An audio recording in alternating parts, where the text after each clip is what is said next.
Fortunate. And so we have a lot to talk about, just a lot to get to. And if you want...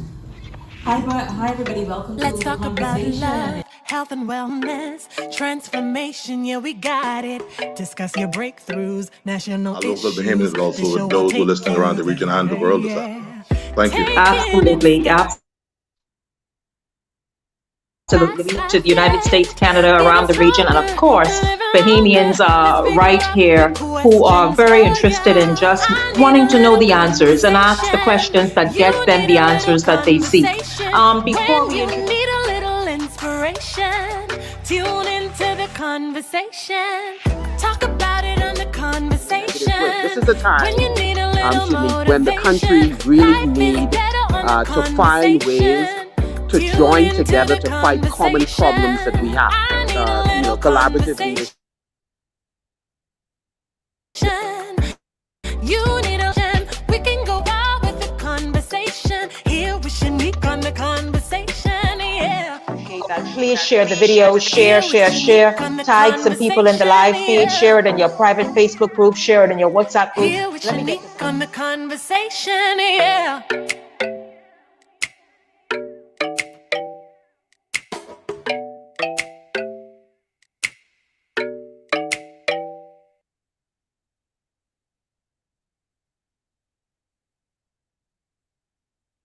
Hi, everybody. Welcome to the conversation. It's a wonderful Wednesday here in the Bahamas. So listen, I know a lot of you watch from elsewhere. So just to give you an idea of this wonderful summer day, it's a bit humid, but nonetheless, a beautiful Wednesday here in the city. And it's so wonderful having you all tuned in and streaming live with us. As you come in, do share the live stream. As you come in, say hello. Let us know where you're watching from. Welcome to today's show. I'm Shenique Miller, and it's wonderful to have you all streaming. We have a jam-packed show for you this afternoon. We're going to be talking about the COVID-19 vaccine. Of course, you know, that's always top of the brain for a number of people still, because a number of people, not just Bahamians, but a number of people are hesitant to just even, kind of approach the vaccine and even consider taking it right now.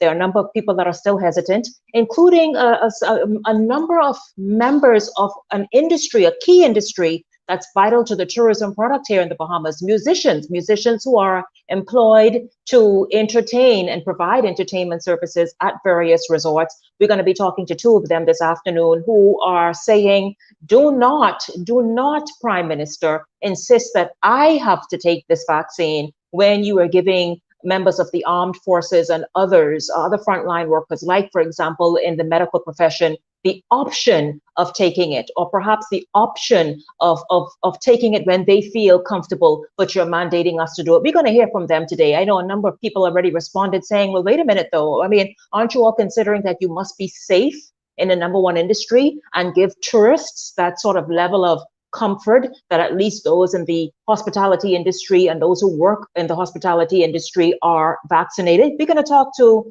Stone McEwen and also Link Scavala this afternoon. And then the second half of the show, we're going to be speaking with Cassius Stewart, who is leader of the Bahamas Democratic Movement. And the fact that he says, listen, guys, while everything is going on and people are distracted with any number of things, what we are not paying attention to is the fact that national insurance, the pension fund at national insurance, is quickly dwindling, and that's a major concern. In fact, it perhaps will be with no monies in the fund by 2019. Guys, it's 2021. And so we're going to hear from him what he is talking about and what he proposes to take place and to happen. What are his suggestions to kind of sort of meet the shortfall? And so we are going to get started this afternoon. Once again, welcome to the conversation. It's great to have you all streaming. As you come in, do share the live stream. Good afternoon to everybody. Let me just say hi to a few people who's watching already. Good afternoon to you, Renda Horton. Hi, Deborah Humes. Good afternoon to you. Hi, Karen. Hi, Karen Barr. Christine Dovell, good afternoon to you. Thank you very much, Karen. Thank you very, very much. Hi, Marlene. Good afternoon to you. Marlene Albury. Dean, Janice Dean. Good afternoon to you. Stacy Smith. Hi, Stacy. Hi, Ryan. Ryan, stay focused on the topic right here, the same topic. You leave me alone, please. Margaret DeVoe, good afternoon to you. And yeah, absolutely. Ryan already is asking a question. Why are the public servants given an option? Well, we're going to see exactly, but I'm not sure if they are given an option, but I know many people who work in there, and some are vaccinated, some are not. And so obviously, you know, it's when they feel comfortable. But let's just jump right in this afternoon. And let's bring in these musicians. They are huge names in the Bahamas. These men are veteran in the industry, and they are leaders in the industry, seen as among the leaders in our local entertainment industry. Please welcome to the conversation Stone McEwen and also Link Scavella. Good afternoon to you, gentlemen. Stone, good afternoon. We cannot hear you. Maybe Stone, if you go out and come right back in, that'll be great. Just do that really quickly. Go out of the link and come back in and keep your phone steady. So good afternoon to you, Stone. Let me see if we can hear you now. Okay, so Stone, if you can just go out of the link and come right back into the same link. Okay, let me just give you an idea, everybody who is watching, let me give you an idea of what these gentlemen are saying. For example, here is Link Scavella, who himself is a veteran in the industry and a performer at, employed at one of the top resorts here in the country. And he's saying, listen, you know, don't play God with the livelihood of creatives meaning musicians, etc. What manner of authority there's Link Scavella. And so he is saying, really, what manner of authority, let me just get this so I can get it right. What manner of authority, in my capacity, he's saying, in my capacity as Secretary General of the United Artists Bahamas, and of course he is speaking primarily for himself because a number of musicians and entertainers have been vaccinated. So we're going to ask him about that, the fact that he's speaking out and resisting what many of those in the industry have done. But he says, in my capacity as Secretary General of the United Artists Bahamas, I am pleased to say that our organization consists of many top creatives from all disciplines. And he's hugely upset because he says, really, what right does the Prime Minister have to say that they must, meaning creatives, musicians, performers, all of those who are employed by major resorts and going into the resorts to perform, why is it that they must be vaccinated? He says, don't play God with the livelihoods of creatives. What manner of authority is this to place ultimatums on the music and entertainment industry that are not placed on others? First of all, the COVID-19 ambassadors, the Royal Bahamas Police Force, the Royal Bahamas Defense Force, members of Parliament, and immigration. Needless to say, this is unfair and gross discrimination against creatives that has been the backbone to the success of the tourism industry in our beloved Bahamas over the years. Welcome to the conversation, Link Scavella and Stone McEwen. Link, let's start with you. I just read an excerpt of a post that you did a few days ago. You are hugely upset and see this as an affront to the entertainment industry. Thank you very much. Shenique, can you hear me clear? Yes, I can. Okay, let me first say that I am speaking on behalf of myself as a creative artist for more than 50 years. I do not represent the UAB or the Bahamas Musicians and Entertainers Union or any individual artist, so to speak.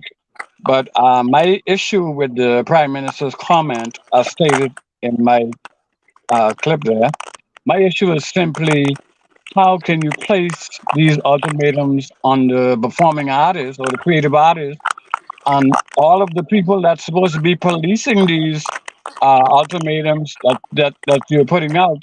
They are not fully vaccinated.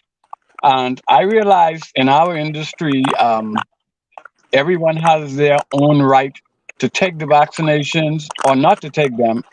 But my issue is simply, how could you place these ultimatums on the music industry and all of the governmental people in the who's going to police this? Most of them have not taken it.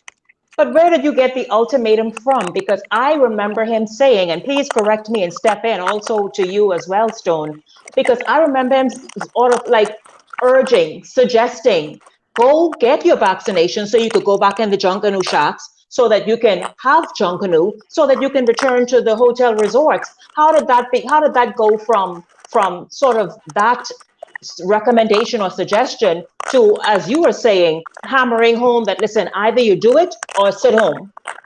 Because he used the word provided that. He used those words, provided that you are vaccinated. Now, here's what someone said. Let me read this to you and get your comment. Renee Turner says, come on, folks. It's not about discrimination. It's about the health of our nation and keeping ourselves and our guests safe. If you don't want the vaccine that is available in the country, well, then go to the United States and take the other vaccines that are available there. How do you respond to that? Renee Turner belly is full.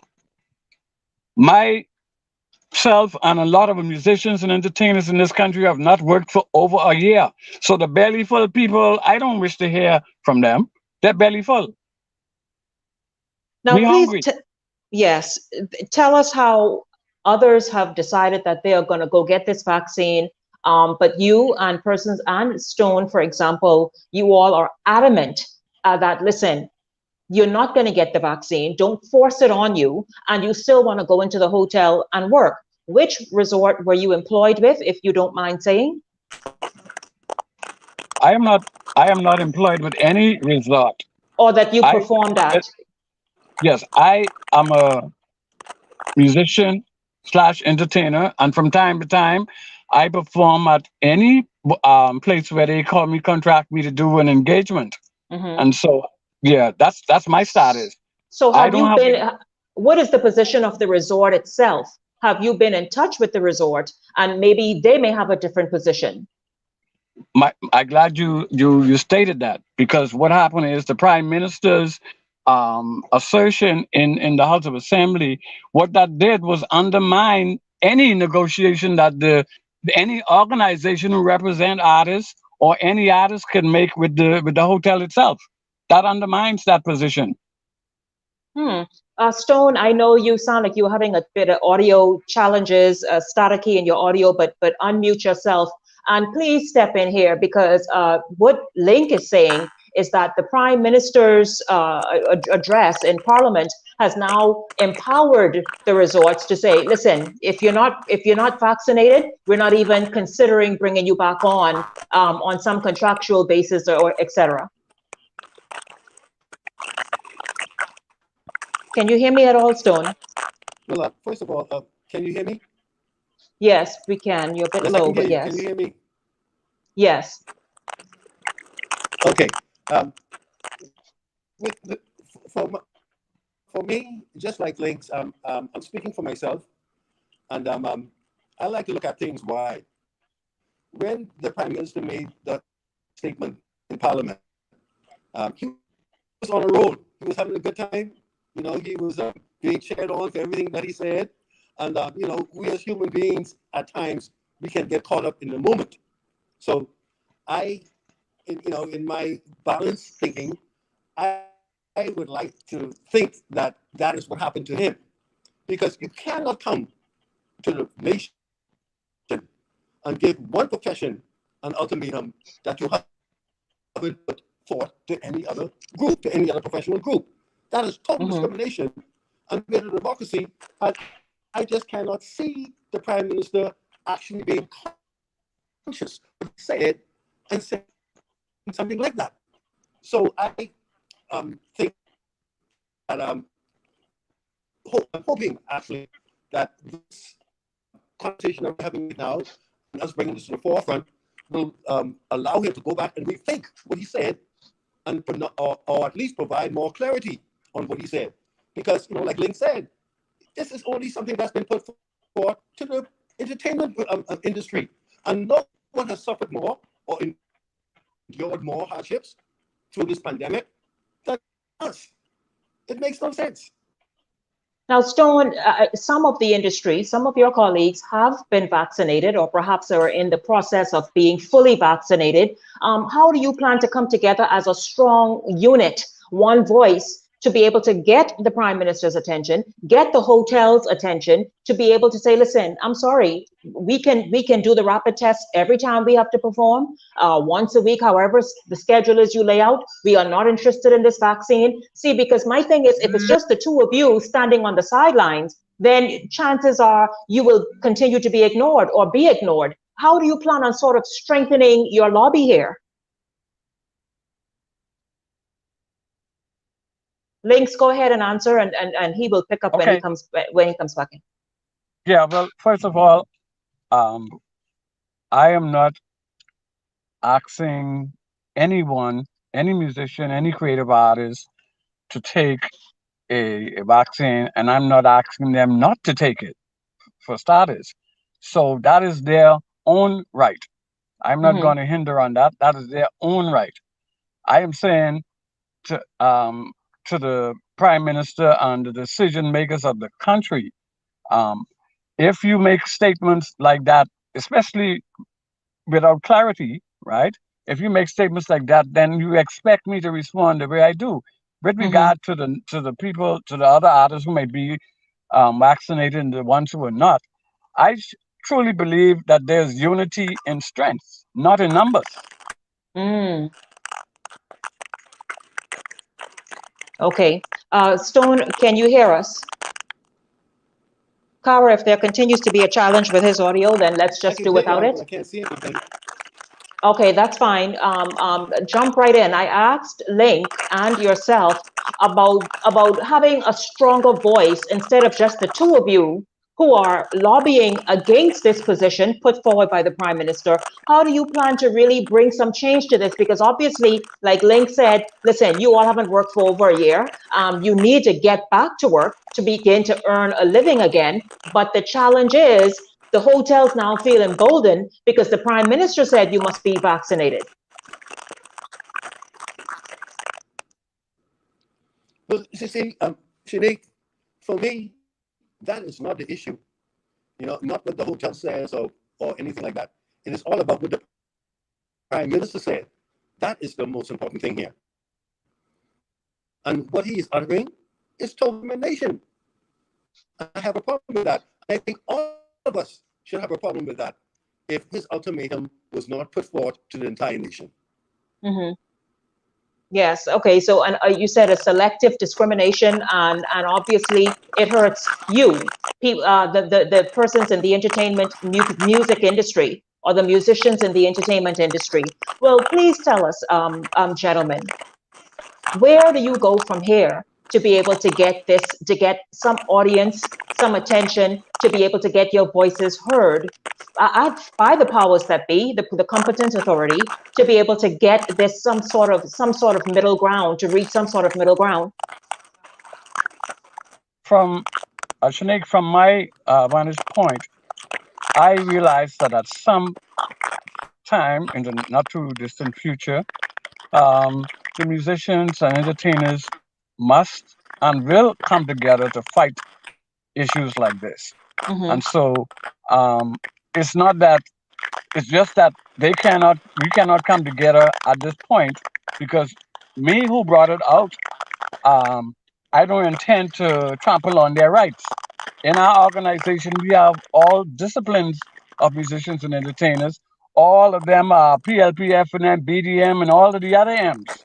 And so we are not going to trample on their rights. That is their rights. And so what I am saying is, at some point in time, and it's coming, we're going to come together as the musicians and entertainers of this country, and we're going to fight not only this issue, all the issues that are affecting us in this country. Yes, exactly. Stone? And so let's just pick up from there. What else is an issue? I mean, you have not worked for well over a year. You have an issue. You're speaking individually now. Right. Both of you gentlemen have an issue with the vaccine, and the fact, not necessarily the vaccine itself, but the fact that what the wording is, which suggests that it's either you be vaccinated or you stay home. How do you move forward from here?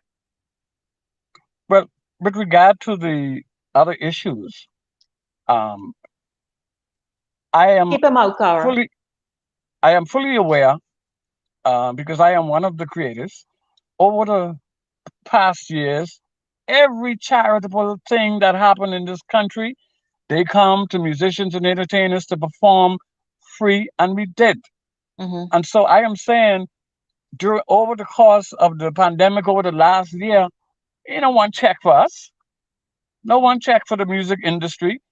No one come and say, "Well, okay, let's provide a little stimulus for the artists because they could not work." No one checked for us. Over 1 year, the musicians and entertainers in this country have been suffering, and so that's another issue. Mm-hmm.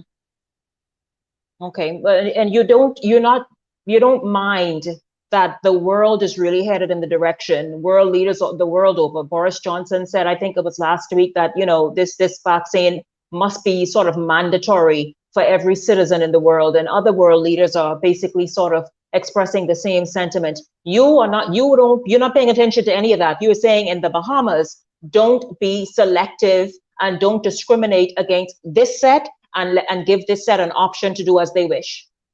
I am saying that, and I am also saying that only God can mandate me in that kind of manner. Here is no one else have the authority to do that. That's what I'm saying also. Yes, sir. Here is Alessandra Pinder. I'll be honest, I did not want to get vaccinated. However, once colleges made it mandatory to be fully vaccinated or stay home, I realized I did not want to lose everything. Therefore, I got the vaccination. The Prime Minister gave everyone a choice. He never made it mandatory. This is what Alexandra, who is a college student, is saying. Link. Stacey Smith says, he used the word provide. The words provided that. That's what caused it to be mandatory. I'm not a lawyer. Ask any other lawyer about it. He said, provided that you are fully vaccinated. Yes. Stacey Smith says, I don't have to be a lawyer to understand that. Stacey Smith says, Dr. Minnis has to stop saying that the vaccine is not mandatory if we will be discriminated against and segregated because of it. Margaret DeVoe says, do musicians have to interact with tourists? Aren't we practicing social distancing? Why can't they perform and the people keep their distance? And that is normally sort of how it is, Link. Link, yes. You guys, there's no dancing with the tourists and the visitors, etc. No? That is true. That is true. Lisa Humes-Burrows says the Prime Minister has been and still is overstepping his authority and continually violating the constitutional and humanitarian rights of Bahamians. And it seems that those who could have reined him in are either in his pockets or have a stake in the race. Jessica Miller says he is not directly saying get vaccinated, but he is indirectly doing so by taking away the normal benefits and livelihood of our people. Can't you see? Let me just get to a few more comments. By the way, thank you very much, everybody, for streaming live today. Do share the live broadcast. This is The Conversation. This first half hour, we are talking to musicians, and these are veteran musicians, legendary musicians in the Bahamas. Link Scavala, and you saw a moment ago, he's having some audio difficulties. Stone McEwen, and both men are resisting the vaccine, but their holdup is the fact that the vaccine for their industry appears to be mandatory, while other areas, other industries, like, for example, the armed forces and other industries are basically given the option of whether or not they will be vaccinated, or perhaps when they decide to be vaccinated, as opposed to people like Link Scavala, who have been told, listen, and he quoted the words, provided that they are vaccinated, they can return to the resorts to be contracted as the entertainment. And so this is what the gentlemen are talking about today. This is what they're upset about, the fact that the hotels are now empowered by that, provided that, and they can't get in because of that now. Now, a number of musicians and entertainers and artists and creatives have been vaccinated and they are back to work. We saw a video, for example, of Atlantis. Now, a lot of them are tested. I can't say all of them are vaccinated. There is a program of testing every week. But the Junkanoo is now back at Atlantis at Marina Village. That entertainment is going on, and other entertainment as well. And so we're not certain what those people's statuses are, but the fact is entertainers have returned to the resort properties and they are fully employed and engaged now. Nakia Watson says, before you ask a person, why haven't you gotten the vaccine yet? Ask, why hasn't the FDA given their approval as yet? The answer is the same. Stacey Smith, and this is the experimental phase. Many people get blood clots when they took it. This is not a joke. The skepticism is warranted. You care to share your skepticism, Mr. Scavalla? My thing with regards to the vaccine, for me, I have other health issues, and so in the first instance, my doctor will say to me whether or not you can take that, right? So what I am saying though is, for me, with regard to the Prime Minister's comment, is not so much as me having to take the vaccine. What I am saying is, if I don't take the vaccine and I go to work, and when I reach to work, the COVID police or whomever is supposed to be there to see that I are vaccinated, if it be one of the COVID ambassadors, are they going to show me their vaccination card that they're vaccinated to come to my car window to ask me if I am vaccinated? All these things have to be found out before you make these kind of decisions. Other than that, you're playing God. Christina Absolutely Gorgeous says, let's not forget that most entertainers are buyout labor and aren't afforded the protection that is afforded to other persons who have a contract of service. This fact is an important fact. Most entertainers retire empty and broke. Why take their choice away from them while continuing to rob them? Entertainers have been getting screwed for years in this country. If as I give you an opportunity to wrap up, what are some of the other pressing issues? You heard, I think that was Christina Absolutely Gorgeous that I read the comment from. Talk about entertainers not having rights and not being paid. I remember in terms of Carnival and bringing in entertainers who were being paid hundreds of thousands of dollars, and the Bahamian entertainers paid hundreds, just mere hundreds. And so the respect has really never been there largely. But what are some of the other, if there's one other issue you have been lobbying for? Well, one of the issues that I'd like to mention is one that is recent. One of the top iconic musicians in the country advised me that he was called to do an audition for 3 hours with an audience unpaid. So what that meant is, even the music purchasers now are wants to take advantage of us. But now, come on now. But isn't that your sort of, in your agreement? You decide whether or not you're going to go and perform and not be paid. That's up to you, the musician. Oh yes. Who do you blame for that? But the point that I'm making is the fact that everyone feel like they could have a field day on the musicians and entertainers. Because I dare say, and I go on a limb and say this, because you know why? The musicians allow it. It's like people in the media, if we go and we be looked over and paid pittance and the rest of it and all that stuff, and not paid what it is that we have worked so hard for to hone in on, who do you blame? Us.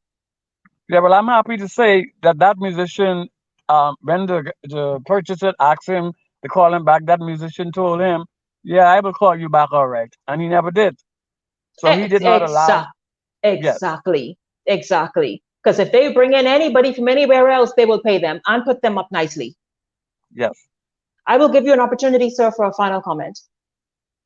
Well, with my final comment, what I'd like to say is, it is hope that all of the music organizations, including but not limited to the Bahamas Musicians and Entertainers Union, would see what is going on in the industry and will address it.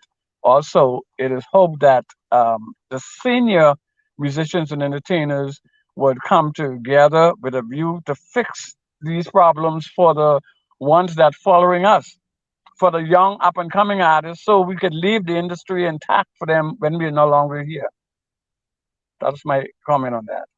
I thank you very much, Link Scavalla, who is one of the creatives and veteran voices here in the Bahamas in the entertainment industry. speaking on behalf of himself, but largely the industry, about a number of things that are going on that are not favorable to the industry and those in the industry. This time, though, he is really zeroing in on the fact that, that same two words, provided that, that the Prime Minister uttered in Parliament, mandates that creatives and musicians, those who oftentimes find their gainful employment at resorts, are being hampered from doing that unless they are vaccinated. And so he shared his thoughts with us this afternoon. Thank you very much, Mr. Scabala. Thank you, Shenique. Blessings to you. Yes, sir, and blessings to you as well. And thank you, Stone McEwen, as well. The conversation comes back right after this with Cassia Stewart.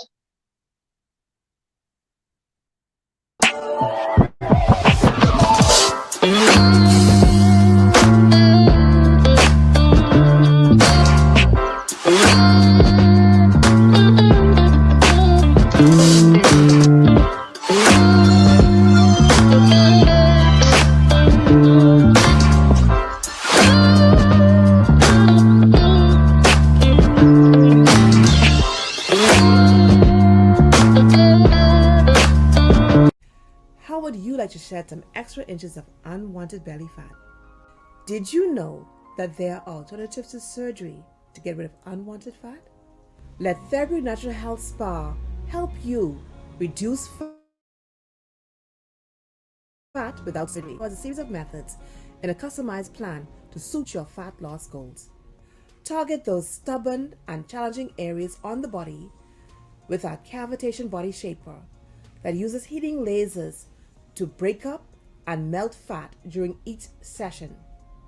Did you know that as you drink water and exercise, that your lymphatic system and liver work together to help eliminate fat?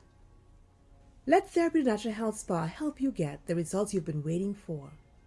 Call us for a free consultation and let Therapy Natural Health Spa work out a plan for you. Check us out on Instagram or Facebook. Our numbers are 393-1126 or 806-1132. Maybe it's for the thrill, or the scenery, or maybe you do it for the speed, or maybe it's for the baby. It might just be for the next stop, or even for the beautiful moments. Whatever your reason for driving, we'll be there to keep you going, servicing your vehicle at a price that keeps your pockets happy. Call us today.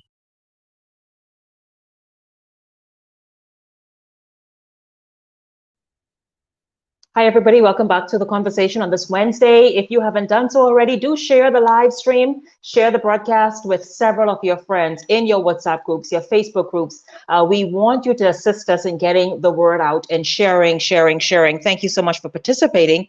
Always very lively in the comment section. And so do help us out and share the live stream so that we can continue to get and build the interest and the traction.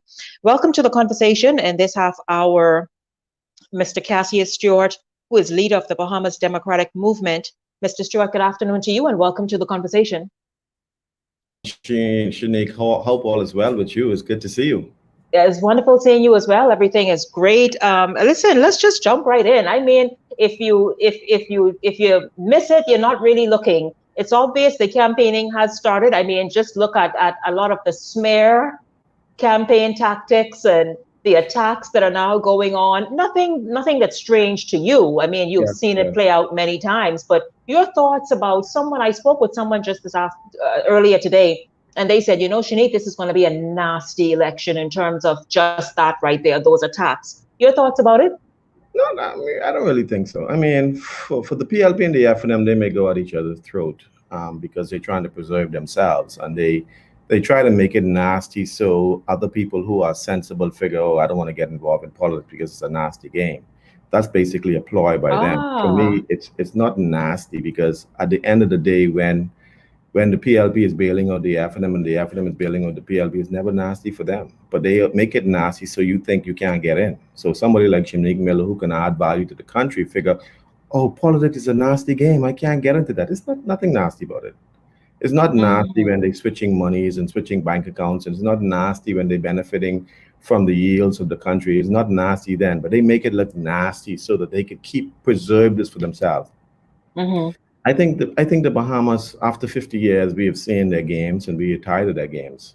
But what they have done is they've dragged this country through the ground. We have a debt that is really unsustainable, $9.8 billion.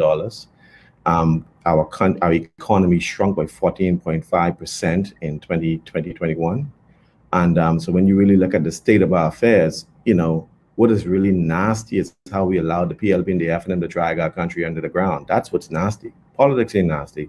I mean, if you're trying to jockey for position, if you want to be in leadership, it's about choosing the best what you have to choose from among those who are offering themselves. I Mhm. don't have to talk bad about Brave Davis. I like Brave Davis. Mhm. I don't have to talk bad about people in the FNM. Most of them are my friends. I'm just saying to you, where they have taken the country is disgraceful. Where we want to take it is we want to take it in a different direction. And so that's what it's all about. It's about really offering value. And remember now, those who lead the Bahamas are not leaders of their when they become prime minister, they are not only prime ministers of their particular party, they're prime Mhm. ministers of everybody. Of the entire country, yes. And so you cannot say you love the Bahamas without loving Bahamians. What I find quite interesting is that you would have an FNM victimizing a PLP and vice versa. But how could you say you love the Bahamas without loving Bahamians? If you hurt one Bahamians, that means there's a problem, because you affect so many people when you hurt one person. And so for us, the next It leadership is that something, it is something, that game of pirates, eh?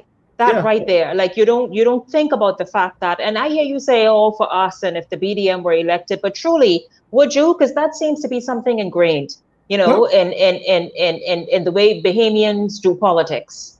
that's their generation. That's the Ingram and the Christie generation. They learned that nastiness from whoever. That's not what we learned. We learned that we have to be here for everybody. Whether you're white Bahamian, Chinese Bahamian, black Bahamian, blue Bahamian, green Bahamian, whatever color you are as a Bahamian, whatever color flag you wear, whatever color where you we have to be there for you. And so we have to make sure that whatever this country yields is yield for everybody, irrespective on what you believe or your political affiliation. And so the next leadership of this country has to be mature enough to understand that it cannot be just along party lines, but it has to be along the country lines. In other words, once you are a Bahamian citizen, Hmm. whatever this country has is yours. And we have to make sure that, because sometimes we try to play stupid and we play like we're hurting somebody, but you don't know that that person may have children in school, and then when you go down the line, you find out that same person related to you. So why are you trying to hurt somebody who's related to you? The country is too small for that nonsense, and so Yeah, very we small. have to build up one another. Within our constitution, hidden within our coat of arms and our national anthem are certain keywords. These keywords was given to us for us to use as roadmaps.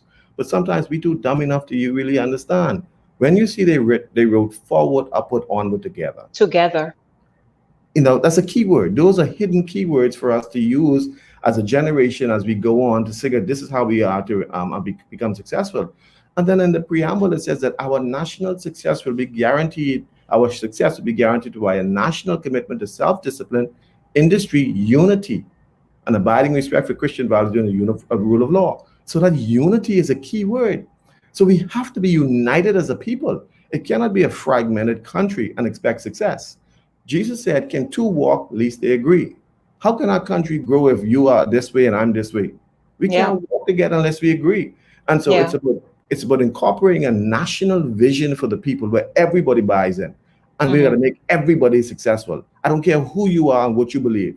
Once you're a citizen of this country or you are an import and you're a citizen, we will make this country successful for you.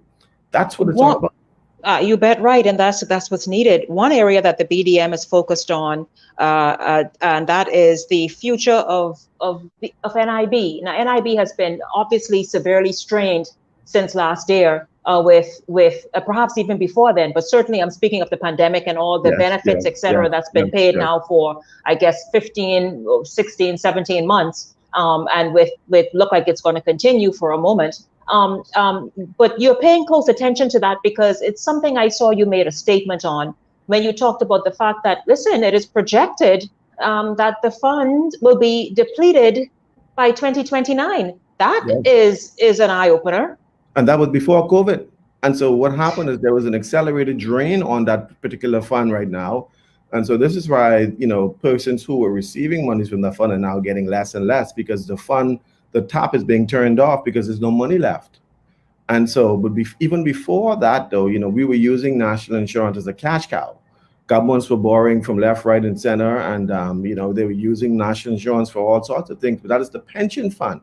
And so, what we project, what we also looked at in the Bahamas Democratic Movement is that we have to create what we call the future safe pension plan, where we create legislation where no government can touch it. To borrow money to save themselves, you cannot touch it because, Shenique, me and you about that age when we almost ready to tap into our pension, right?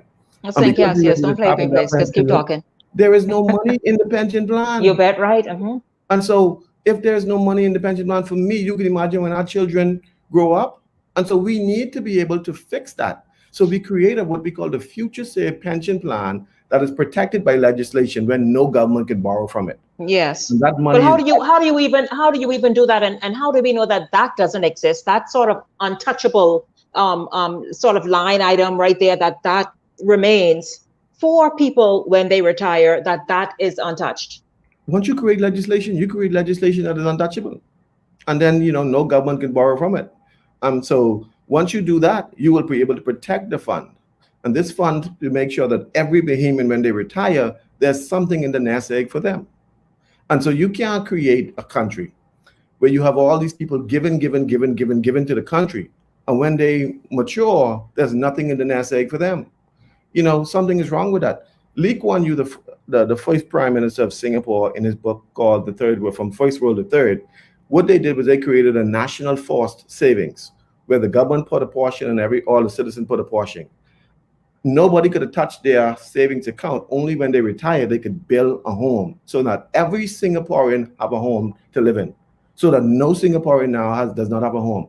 And so we have to be able to take measures like that so that we could protect future generations of Bahamians and protect their pension. Because, there are so many Bahamians who right now are struggling. I've been talking about it, the amount of sickness in our country. People are paying for hypertension medicine. Well, I don't want you to go there yet. I want you to wait, hold that thought, because I know health and wellness and food safety and security is also. Okay, I can rewind. Yes, exactly. It's also a focus for you, which is hugely important. Yeah. Let me get to some comments. Stacey Smith says politics is a very nasty game in every country. She continues, Cassius Stewart is among the most brilliant minds in this country. I don't understand why the Bahamian people continue to reject him. How do you respond to that? Oh, that's a good question. Thank you, Stacey. Sometimes, there was a proverb that I always liken to, that there was a proverb in the book of Ecclesiastes that there was a wise man who could have saved the city. He always had the greatest advice, but nobody listened to him. And at the end, the city was overrun and everybody was destroyed. And, Shenique, I had this dream the other day that I was outside this apartment complex and the complex is on fire. And I'm screaming to everybody, fire, fire. They're looking at me like I'm crazy. And I'm telling them, get out. Everybody burned up and died. And I'm saying to me, wow, that dream was powerful, because that may be exactly where we are. I'm telling the people in this country, fire, fire, move. We got to change. But you're looking at me like I'm the stupid one. The whole country's about to collapse. We cannot sustain our debt. 9.8 billion. You know how much we pay on interest payment on that loan? $400 million we pay every year on the loan. We right now, the government has entered into contracts of more than $80 million a year just on rent alone to their cronies and their friends. $80 million a year. You times it by 5 in one term. See how much money that is. We subsidize Bahamas Air and BEC to the tune of $300 million every year. Do you know what that means, Shenique? After 48 years, Bahamas Air can't turn a profit. ZNS can't turn a profit. BEC can't turn a profit. Water and sewage can't turn a profit. And we got to fork up $300 million every year because of leadership. These guys who've been in this from 40 years, they don't know what the hell they're doing. I'm so sorry. Because if you knew what you were doing. So then if you're saying the politicians who have been around for like 40 years, then they need to just be X'd out automatically. What do you say about Brave Davis's PLP? He's one of them. I understand. I know. And he's been in the part of the last administration that racked up more debt than we had. They added to our debt. I mean, if you want to, let's look at Cat Island. Okay. If I'm coming to you, right? If I'm coming to you, Shenique Miller, and I say, listen, I want you, I'm going to make the Bahamas better. The only reference you have to me is what I did in the past. Because the best way to judge the future is to analyze the past. Any economist will tell you that. So let's look at the past. Let's look at Cat Island. You want to fix the Bahamas, but you couldn't fix Cat Island. Cat Island, he had running water under your fire. You were Minister of Works and Deputy Prime Minister. It took an F&M government, who you don't like, to put running water in Cat Island. Something got to be wrong with that. But how do we choose you as leader of the country if you couldn't even put water in your own constituency? And so for us as leaders, though, we got to judge each other. There's nothing, I mean, I don't knock him personally. No, you're talking about public information and track record. You understand? I'm talking about what he's actually done. I cannot choose you as leader of this country because you couldn't even put running water in Cat Island.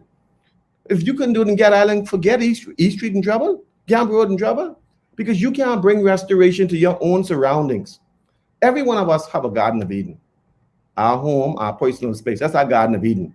If you can't make your Garden of Eden flourish, how you can make other people's Garden of Eden flourish? You understand? If you can't make your own roses flourish, why you won't make other people's roses flourish? So you won't come in Angliston, you won't come in Baintown, you won't come in Garden Hills, you won't come in Sally Lucha to fix their problem, but you can fix your problem. I mean, tell me. A very interesting perspective. Pat Gonzalez, hello to you watching from London. Thank you so much. I know you guys are 5 hours ahead, so good to have you streaming. Cassius looking, you know, Stacey, I tell you, leave me. Listen, when you come on this show, speak for yourself. Thanks. Thank you, Stacey. I love that. Rochelle Farden says, I know Shenique. Girl, shut up, please. Why, Cassius, when you come on this, Mr. Stewart, when you on the show again, please speak for you in the BDM. Thanks. Leave my name out of your mouth. Ryan Bain says, pension plans throughout the country need to be protected, period. Thank you so much for streaming with us. Fern Miller, thank you very, very much. Watching from Long Island, thank you so much. Rochelle Farrington says, I agree with Cassius. Thank you. Listen, when we come back, we're going to talk about your real focused attention. I mean, you're the one verbalizing it. The others may have it in mind. The others may be thinking about it, but you are actually verbalizing it and have plans in place to really tackle this health issue, food safety and security, etc. We're going to find out what that means, particularly when you say food safety. Bahamians have an idea of what they think it means, but what is the BDM and Cassius Stewart defining that as? We're going to take a break and come back with more of the conversation with Cassius Stewart, leader of the Bahamas Democratic Movement, right after this.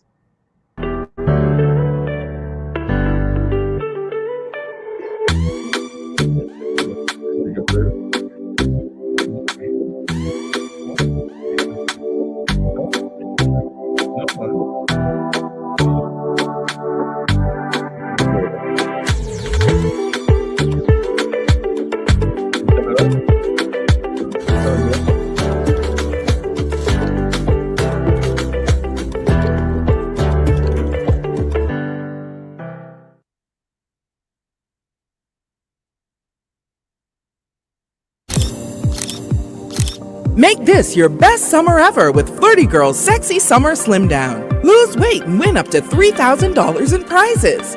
Sign up today and enjoy weekly challenges, weight loss coaching, and unlimited group workouts, including fat blasting boot camp, yoga, Pilates, cardio boxing, hardcore abs, dance off the pounds, and more. Enroll as a VIP and receive a free 7-day detox, 1 free laser lipo treatment, discounts on body contouring, facials, and Brazilian wax, plus massage and sauna treatments for just $1 per minute, all summer long. That's right, all summer long. Prizes include 1 year of free body contouring, free fitness programs, and so much more. All participants will be invited to take part in our sexy summer photo shoot to show off their results. So come on, what are you waiting for? Registration ends June 10th. Call 677-1689 or WhatsApp 467-9630 for more information.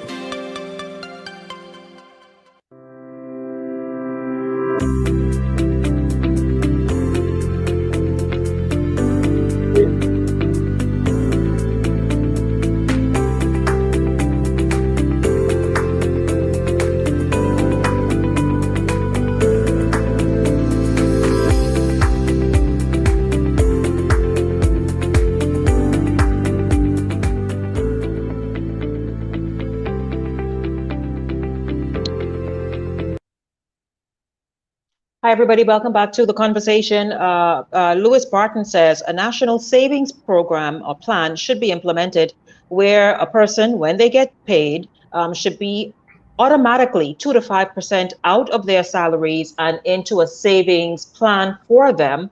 I'm not sure if that is constitutional, but we'll ask Mr. Stewart about that. But yeah, and so only touch it if it's, she says, pardon me, Lewis Barton says, that should only be touched in extreme situations, when it's urgently needed. And so, I mean, I guess save for a period of time where it builds, and where it makes sense. My guest this afternoon in this half hour is Cassius Stewart, who is leader of the Bahamas Democratic Movement. He is sharing his thoughts and plans about national issues, about moving the country forward, about the Bahamas being for all Bahamians, not just those who voted BDM or did not vote BDM and how they voted, if they vote, but for Bahamians to move the country forward, to provide opportunities for Bahamians, and also to preserve areas like NIB and pensions. And when you retire, you have something to look forward to. What do you think about what Lewis Barton suggested? What he is saying is something Singapore did. And, in business, we have something called benchmarking. Benchmarking is when you see something that works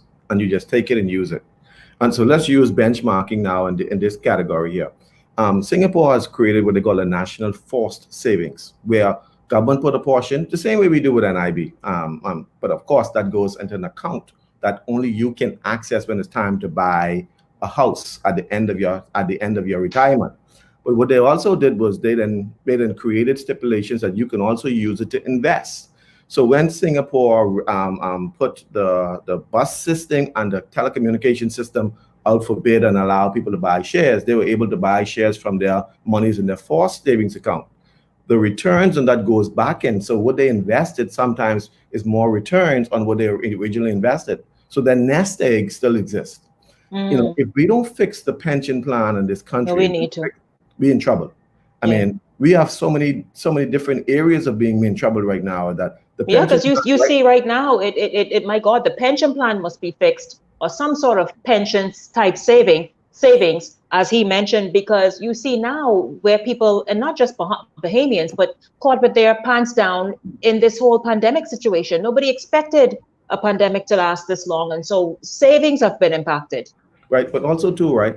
If you were to do, I would advise anybody who's watching is to Google what the central bank governor said and the Minister of Finance said. That Bahamians only had enough money in their bank accounts for 90 days in case of emergency, and this was before COVID. Yeah. So they're saying that, okay, on average, the average Bahamian only have about $300 or less in their account. So 90% of all Bahamians who have a bank account got $300 or less in it, right? So if everybody is broke and then we have a pandemic, what you expect? And so the whole country right now, while we broke on a macro level, on a micro level, we also broke because people don't have no money. So when COVID hits, it's a great tragedy because, of course, there's no money in the savings because they didn't have no money. And then the central bank governor said you have to save. But if you're only making $210 a week, how you can save? And your rent is $300. How you can save? And so we have to find ways of creating new revenue streams for Bahamians. One of the things we boast of, Shenique, is being one of the richest, the third richest country per capita in the region. But that is skewed because if 90% of the country only got $300 in the bank, what you talking about $17,000 to $20,000 in income? Who that is? If ain't nobody got no money.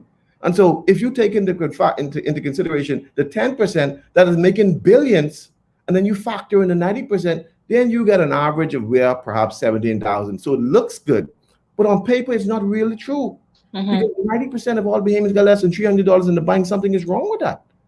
And so how do we brag about being a rich country? How do we brag about being a successful country when nobody got no money? I say we've been flamming too long. Doing the best in the region and the way, yes. Because what we do is we live from mouth to mouth, hand to hand. The minimum wage is $200, $210. Yes. The average Bahamians ain't making that. And so when you factor in rent and all these other things, and they won't go out on the weekend and have, thank God they've been locked down this weekend. They could have saved a couple of dollars. But the point I'm trying to make is that there is nothing to save. And so We have to be able to create a society that works for most of its people, not just a chosen few. And Yeah. so for us, though, we have to make sure that how do we build a society where the economic engine is penetrating everybody's bank account, not just It's working. It's working for all, for most, if not all. precisely. And Yes. one of the ways that this generation that I'm a part of and you're a part of, that we have access to, is what they call the global e-commerce market. You have a Do Bahamians really have access to that? Like when there are blockages even there of accessing funding that is available globally? Well, the central bank got gates up. So we have what we call gates up, right? So right now, I tell this story and I'm going to continue to tell it. When I go home, my children's like, Daddy, I want to go on your Amazon account. And they got all these things in my cart and they go buy, right? Amazon goes into my bank account in Scotia and takes my money out and put it in their bank account, right? I sell books on Amazon.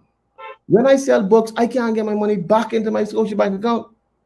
So they could take my money, but I can't get no money. So it's a one-way relationship. We have what they call an asymmetrical relationship with the e-commerce market. We need a bi-directional relationship with the e-commerce market so that monies can flow into my bank account. It's what they call ACH, automatic clearinghouse payments, where monies transfers from banks to bank. But right now, the central bank has prohibited that. They have something called BARC, Bahamas Automatic Clearinghouse, that they've been flirting with for the last couple of years, but they have not implemented it. Now, bear in mind, the same bank in Canada, which is Scotiabank, CIBC, and Royal Bank, allow for ACH payments in Canada, but don't allow for ACH payments in the Bahamas. Why? You understand? All laws that are against us. And so how do we now access that $4 trillion? You live in Crooked Island.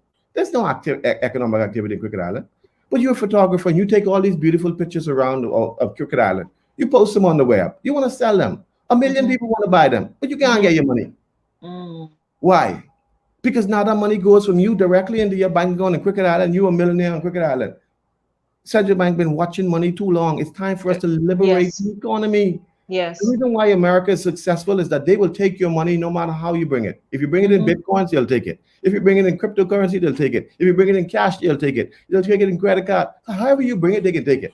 In the Bahamas, we need to open up, bring the money in. And so we can't sit here and wait for some tourists to fly to the Bahamas or sail to the Bahamas for our success. The success of Bahamians lies in their own creativity and their own ingenuity. Not waiting for somebody to come and spend $20 in the taxi and $5 for a burger. That's not where our success lies. We create our own economic success with our hands. And this is why you have so much young people are frustrated. These young people are killing each other in the street. Why? They want the economic success. But let me tell you what happened. The gateways are closed. So they have to go into drugs and sell coke and sell dope and sell this and sell that and sell that. And then they end up killing each other because we get rivalry. These young people got so much talent. The ghetto is littered with talent. We just have to put them in the right environment and let them flourish. Need an opportunity. When the Bahamas flourish, it flourishes for all. If it flourishes, if success starts at the ghetto and goes up, it's good. Because the more people that are not dependent on social service, it's better for the country. Absolutely. And right now, for me, when the pandemic hit, I didn't have to call national insurance to go big, look for national insurance for nothing. Perhaps you may have to do the same. But there's so many people who are not in that position. And so we have to make sure that we can empower Bahamians so that they become successful. Yes. I'm not talking about no freebies. There is no such thing as a free lunch. I'm talking about giving them the opportunity to create a hand up and a hand out. That's what. Creating their own wealth. A hand out meaning a hand out of where you are, not a hand out as in here. Precisely. Yes. And so I know for a fact that most ingenuous and creative ideas comes from people who are in ghetto areas. You got to give them the opportunity, the tools, or else they can revert to violence. They can do something negative. If you put them in a box, they can find a way to break out that box. And when they get out of the box, you wouldn't like it. And so for us, though, we have to create a new economy. Now, Shenique, all economies move from what they call an agrarian economy, move to the industrial economy, to the service economy, and now the new economy is what they call the knowledge-based economy. Yes. The knowledge-based economy is where the intellectual capacity determines your wealth. Your wealth is not determined by what color you wear or who you know. It's by what you know. And so we got to now monetize our brain. Monetize our experiences, guys. And basically that's what he means. Monetize now your experience, the thing that you've been doing forever, and you're good and well versed in it. And so for me, though, leadership is what true leadership is: understanding where we need to go, but encouraging and inspiring the next generation to tap into their potential to be great, and to use the tools that they have to access success and to be great.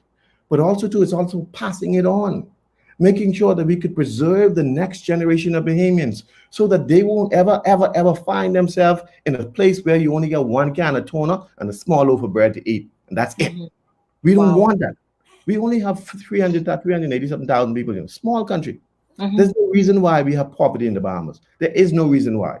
One of the things when I was a United Nations Goodwill Ambassador, they always said to me, the Bahamas is a rich country. There's no poverty in the Bahamas. And I couldn't understand what they were saying at the UN level to me, that there's no poverty in the Bahamas. And I remember I was with Ronnie Knowles, the Minister of Health, and he said that he wanted to do a study to show that there's poverty in the Bahamas because we couldn't access wealth for poor nations because they say we're rich. They never really been to the Bahamas because there's extreme poverty in the Bahamas. There are people who've been to bed last night, didn't have no food to eat. And we take it for granted.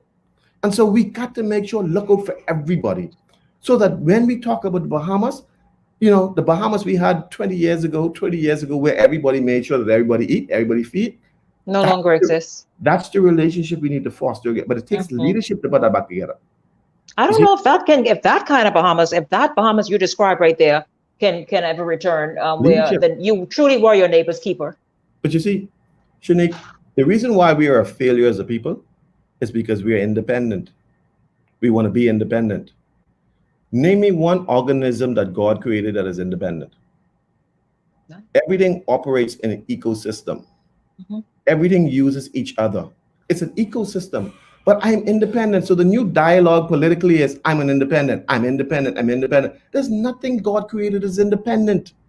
That's why you're a failure. I am not independent as a human being. I need Shenique. I need somebody else to partner with me in business so that we can make it work. That's how you become successful. So that independent thinking has to go. We got to be able to come together. It's togetherness. That's how we become one. That's how we become strong as a nation. Yeah. Here are some comments for you. Keishan Fowler says, "Hi, Cassius Stewart. You are a great forward thinker." Pedro Johnson says, "Will the BDM get rid of the Westminster system?" I'm not sure the problem is in the Westminster system. Our problem is really with leadership. There are many talks. I think Barbados is now looking at how do they, well, they didn't really get rid of the Westminster system. What they did was they got rid of the Queen as the head and they elected a president, but they kept the same tenets of the Westminster system with election and prime minister and so on. But it's up to the people as to what they want. I mean, for us, a democracy is by the people, for the people, and of the people, eh? And so, but for us, though, for me, it's not the system, it's the people in the system. Because, think about it. Before we had VAT tax, we had a $400 million recurring deficit. VAT brought in $1 billion, and now we $900 million in the hole. How you figure that out? I mean, you figure that out. Before VAT, we were short 400 million.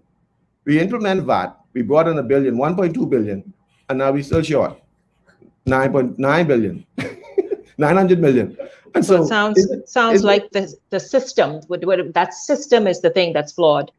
What happens is that the more money we get in, the more we figure we could spend. You understand? The more we could spend. You didn't see the line I'm about, but why are we paying $4 million for light bill for the Ministry of Grand Bahama? $4 million a month. Somebody answer me that question. I don't know. Why are we spending $300 million? Why are we spending $80 million on rent? Why we just don't build the buildings? Why is the Royal Bahamas Police Force spending $4 million a month on rent? Why? If you know the Royal Bahamas Police Force, it will always be here. Just build a building for the police to live in. Yes. You know they got to go to Abaco. You know they got to go to Bimini. Build a building one time. Why are you spending millions of dollars every month on rent? That makes no sense. And so it takes leadership to say, listen, the leakage in the boat has to stop. Because the problem is the hole in the boat is so bigger than we could bail out. So we sinking. We're trying to bail the boat out, but we sinking. We can't stop this. We can die as a nation economically. And the same people who we borrow money from us telling us well, I got a blacklist you, but you all got to stay close. That COVID thing, now you all got to stay close to keep that country close, so that we can go further, and then we got to borrow more money from the same set of people from them who are saying stay close. Yes, exactly. Here are some more comments. Ryan Bain says Bahamians can't save due to the high cost index in the country. Stacy Smith says that's expected. The average Bahamian makes $10,000 to $19,000 a year. Keyshawn Fowler says, thank you, Cassius Stewart. Commerce here sucks. Stacy Smith, everything is going up in this country except people's salaries. Perlene Smith says, this is why we need people who have a vision for our country. So Keyshawn Fowler, Cassius Stewart is on point. We could sell to the world, but it is so hard trying to get the world to purchase from us, so that is an exchange versus just a one direction kind of thing. Yeah. Kyle Murray says, these are the things that we should be discussing. Restoration, vision versus solution. Regina Hamilton says, yes, we must own our own. It is so true. This is good. Real talk. The masters need to hear this. Perlene Smith, Shenique, why do people like him and others don't come together to take our country into the 21st century? Meaning that why don't you, the same togetherness you talked about, you and all the others, I guess the fringe parties and the third parties come together to make a strong unit? It's not for lack of effort on my part. But Shenique, I want to add. Yes. No, go ahead. I want to add to that economic, whilst you're on that topic, right? Have you ever heard of the CBI? In 1982, Ronald Reagan signed a document called the Caribbean Basin Initiative. Yes, I heard about it. And what the Caribbean Basin Initiative says that anything produced in the Caribbean, anything manufactured in the Caribbean, have duty-free access to the United States market. Okay? So under the Caribbean Basin Initiative, we have direct access anything into the United States. So here's what happens, right? So now you see Morton Salt exporting all the salt out, right? When they penetrate in the United States market, what agreement do you think they're penetrating under? The same thing. So when I went into Walmart the other day, I saw this big bag of pool salt by Morton, right on the shelf. They have duty-free right. But Bahamians don't manufacture nothing. You see? So to take it further, right? Let me show you how even voice it is. Lomé 1, Lomé Convention 1, Lomé 2, Lomé 3, Lomé 4. Under Lomé Convention, right, there's something called the ACP states, the African, Caribbean, and Pacific states have duty-free rights into the European Union, $4 trillion market. What do we produce? Absolutely nothing. Nothing. So those who are manufacturing and benefiting from our aragonite, from our salt, from all these other things, we can do that. So let's just say we decide we want to be able to get into the manufacturing of sand, aragonite, right? When you heat sand at a certain temperature, you have what they call you have silicon dioxide, which is the main component in computers. So if we manufacture the raw material here, we have access to the European market and the United States market. And so you're looking at $1 billion industry sitting right here. So you need leadership to kind of restructure these agreements that have been in place for decades, since before independence, to be able to access that, create these various markets and industries. Because what you're saying sounds simple enough. We don't have to go and take it from sand. Exactly. We don't have to take it from sand to cell phone. We could at least, like you say, start, if only that aspect of what you described, perform that right there in the Bahamas. That alone, like you say, is $1 billion industry. And what? Who's our market? Europeans and Americans. Listen, the cosmetic industry, salt is also used in a lot of exfoliating creams, right? Makeup and so on. A lot of salt. We got the salt. We got the salt, we got the land, we got the people. We just need to know how. We need the machinery. And so what we could do is, and also we have the markets. And so I know Bahamians who are manufacturing their own exfoliating creams right here in the Bahamas, but on a very, very, very small scale. We need to be able to position them to be able to manufacture on a large scale to tap into that $3 billion market. And so we have to be able to we have to shift the paradigm. The Bahamas is no longer just a service-based industry. We are a manufacturing-based industry and we have to become and a knowledge-based industry. A knowledge-based industry, exactly. We have And to so become that. The service industry is fine, it'll stay, but we have to now, just as you're saying, explore other industries and what is ripe for the picking, just as you said, the knowledge-based industry and manufacturing industry. Why not? So also too, right? There is another. We talked about salt. We talked about sand, aragonite. We're gonna talk about oil, right? So we have oil in the Bahamas, and whether it's gonna be realized, I don't know. Some say don't drill, some say drill. But let's just look at the oil industry, right? When you think about the oil industry, the only thing you're thinking about is gas in your car, right? There are 6 derivatives you get from oil. 6. When you heat oil up at a certain temperature, you get fuel for lighting, for cigarette lighters, and so on. At the next level, then you get fuel for cars. The next level, you get rubber, you get all of these things that makes computers, the chairs, the plastic chairs, all that is oil. The next level, you get wax. They use to wax down cars and so on. The next level, you get asphalt. Then you get diesel. So when people think about fuel or oil, they only think about gas for your car. But they don't realize that fertilizer, which is a $3 billion industry, comes from oil.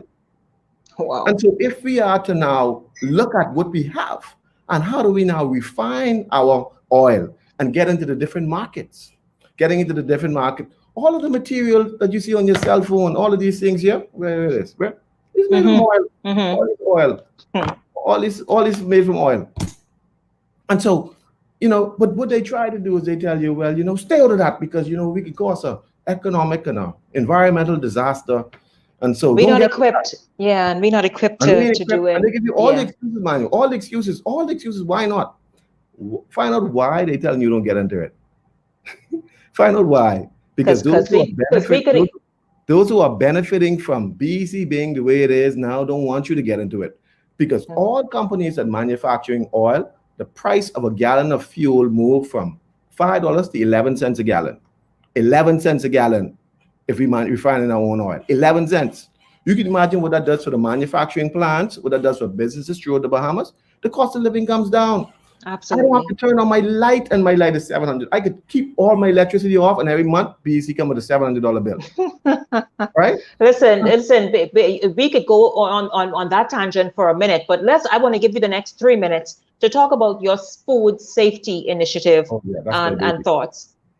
Listen, everything I spoke of previously means absolutely nothing if we don't become a healthy nation. I spoke with the Diabetic Association the other day. They said to me, I asked them, how many people you have registered with diabetes in the Bahamas? Shenique, they told me? 155,000 and counting. I knew it was high. I just didn't know if the population is 300,000 plus. And that's 40% of the nation with diabetes. 40% with diabetes. But diabetes is not the number one killer of Bahamian. Hypertension is.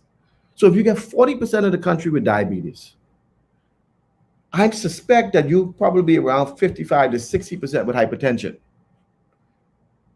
The other one that is killing us is cancer. We don't know how much percentage of the country is cancer. By population, Eleuthera has the highest concentration in Eleuthera. Grand Bahama also is now spreading. 2 months ago, my father was healthy, came to me. He thought he had some gas pain. He ended up with pancreatic cancer out of Grand Bahama. And I had a cousin who died from breast cancer. And so for me, it hit me twice.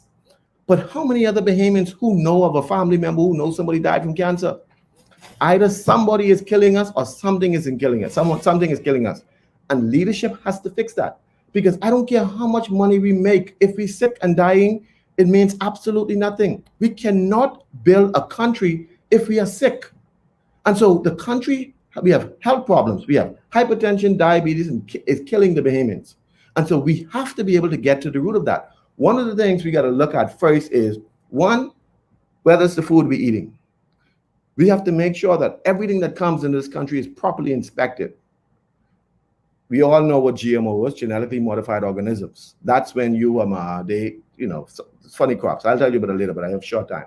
But anyway, what we have to do is we make sure that we don't import these GMO products, but also too, we got to figure out how do we be able to grow our own crops in the Bahamas. Own food. Everything in the Bahamas. And grow it in a healthy way. precisely organically grown without the heavy infestation of pesticides. We have to make sure that everything we consume, everything that's super value, budget, everybody sells, is grown in the Bahamas, and we know that is Bahamians can consume that. When you look at some of these meat the other day, man, nasty looking meat, we don't know where the vegetation comes from and so on. So we got to make sure that those things are grown in the Bahamas. Now we have 0.8% arable land in the Bahamas, which is not much, right? But what we can do is we can get into vertical farming. Throughout the Bahamas, we can put 100 acres of vertical farming in each island segmented into either growing tomatoes, or onions and carrots and so on. And as it used to be decades ago. Why have we regressed? And so because leadership, everything rises and falls in leadership. We have to go back. See, we started off as an agrarian economy. We have to go back to the beginning to being an agrarian economy. But I want to build an agriculture sector that not only feeds the Bahamas. I want to feed Jamaica. I want to feed St. Lucia. And in fact, I got a call the other day from a friend of mine in St. Lucia, and he's like, listen, we have enough land that we want Bahamians to come down here and invest in land in the Bahamas so that we can help our agricultural industry. So I'm working on something where we can go into St. Lucia as Bahamians, create our farm there, and feed the Caribbean from up. And so these are some of the things that we want to work on, because we have to be able to think not just out of the box, but think sensibly.